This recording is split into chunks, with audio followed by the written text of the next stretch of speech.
আলহামদুলিল্লাহি রাব্বিল আলামিন ওয়াসসালাতু ওয়াসসালামু আলা সাইয়্যিদিল মুরসালিন আম্মা বা'দ ফাআউযু বিল্লাহি মিনাশ শাইতানির রাজীম বিসমিল্লাহির রহমানির রহিম আসসালাতু ওয়াসসালামু আলাইকা ইয়া রাসূলুল্লাহ ওয়া আলা আলিকা ওয়া সাহবিকা ইয়া হাবিবাল্লাহ আসসালাতু ওয়াসসালামু আলাইকা ইয়া নবিয়াল্লাহ ওয়া আলা আলিকা ওয়া সাহবিকা ইয়া নূরাল্লাহ।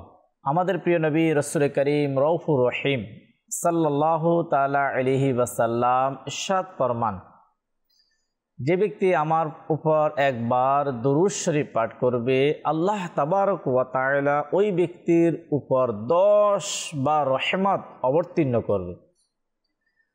প্রিয় ইসলামী ভাইরা, মাদানী চ্যানেলের দর্শক শ্রোতা, আল্লাহ তাবারক ওয়া তাআলা রহমত যদি আমরা পেতে চাই, তাহলে আমরা আমাদের প্রিয় নবী, নবীদের নবী, আখিরি নবী রহমাতুল লিল আলামিন সাল্লাল্লাহু তাআলা আলাইহি ওয়াসাল্লামের প্রতি দুরূদ শরীফ পাঠ করব। দুরূদ শরীফের বারাকাতে আমরা আল্লাহ তাবারক ওয়া তাআলা রহমত লাভ করতে পারবো। আল্লাহ আমাদেরকে তৌফিক দান করুন। সাল্লু আলাল হাবিব সাল্লাল্লাহু তাআলা আলা মুহাম্মদ সাল্লাল্লাহু তাআলা আলাইহি ওয়াসাল্লাম। দর্শক শ্রোতা, আমরা শুনবো পবিত্র কালামে পাকের তেলাওয়াত হামদে বারি তাআলা, প্রিয় নবী সাল্লাল্লাহু তাআলা আলাইহি ওয়াসাল্লামের প্রশংসা, নাতে মুস্তাফা সাল্লাল্লাহু তাআলা আলাইহি ওয়াসাল্লাম। আর সাথে থাকবে আমাদের আলোচ্য বিষয়।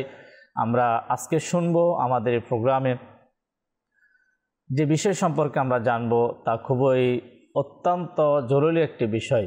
খাবারের সুন্নত আদব সম্পর্কে আমরা ইনশাআল্লাহ আজ্জা ওয়া জাল খুবই গুরুত্বপূর্ণ বিষয় আমরা শুনবো।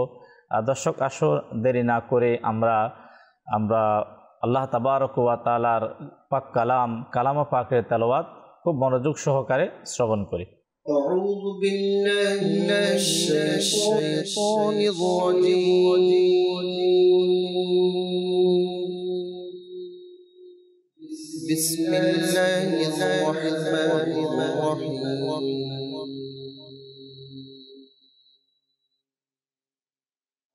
الرحمن علم القرآن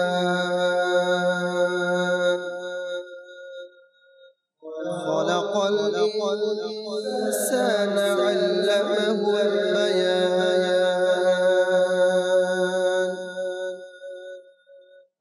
الشمس والقمر بحسبان والنجم والشجر يسجدان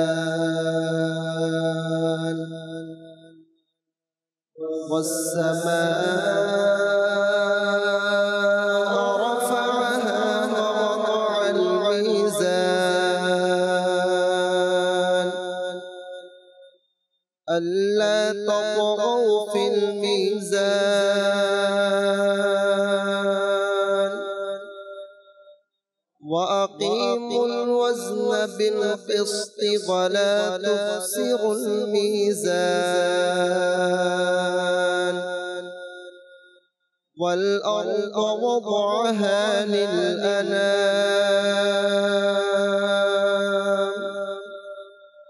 فيها فاكهة والنخل ذات الأكمام والحب ذو العصف والريحان فبأي آلاء ربكما تكذبان صدق الله العظيم وصدق رسوله النبي الكريم صلوا على الحبيب সাল্লাল্লাহু তাআলা আলা মুহাম্মদ সাল্লাল্লাহু তাআলা আলাইহি ওয়াসাল্লাম। দর্শক শ্রোতা, আলহামদুলিল্লাহ, আমরা আল্লাহ তাবারক ওয়া তাআলার পাক কালামের কুরআনুল কারীমের তেলাওয়াত আমরা শ্রবণ করলাম।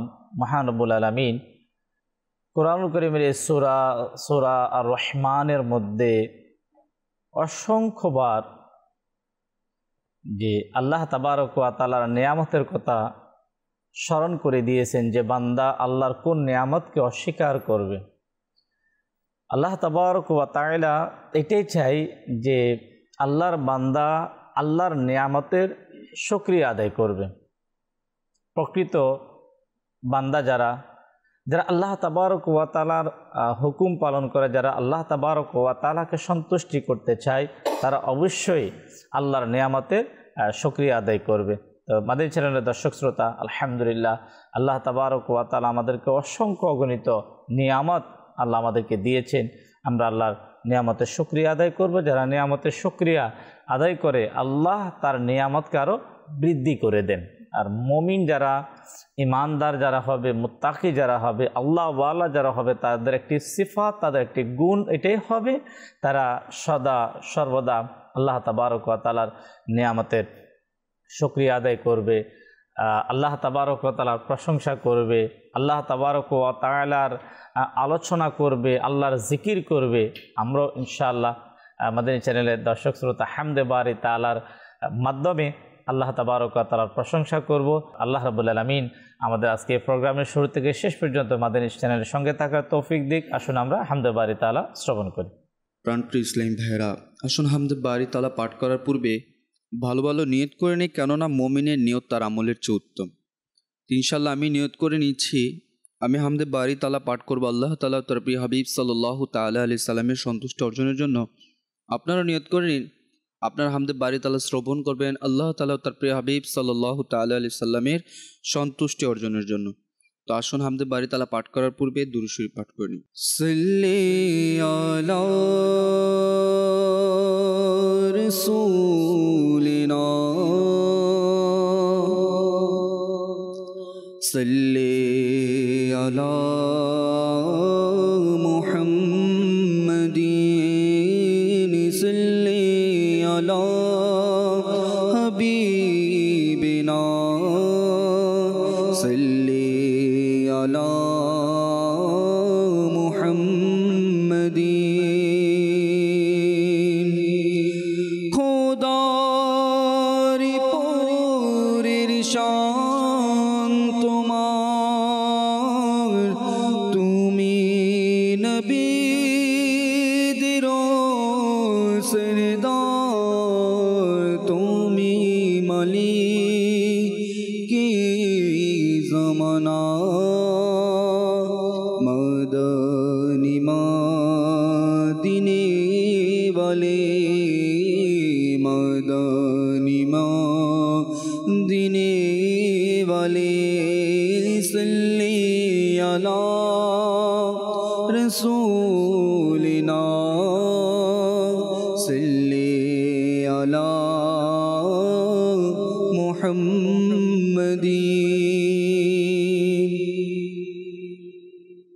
अल्लाह अल्लाह अल्लाह अल्लाह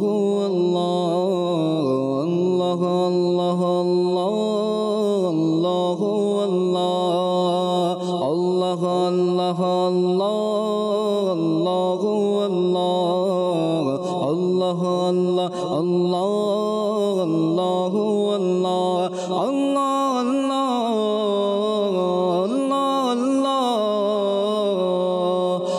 अल्लाह अल्लाह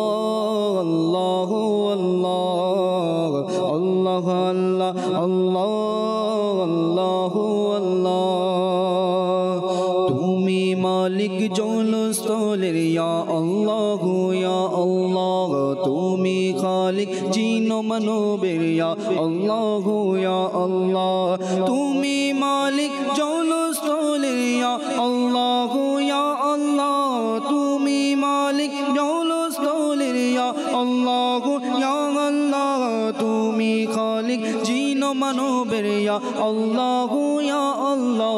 আল্লাহ আল্লাহ আল্লাহ আল্লাহ আল্লাহ আল্লাহ আল্লাহ আল্লাহ আল্লাহ আল্লাহ আল্লাহ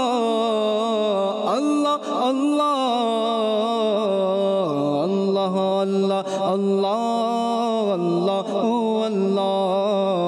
আল্লাহ আল্লাহ আল্লাহ আল্লাহ। আমরা গুনাহগার বান্দা, ক্ষমা করে দাও খোদা, আমরা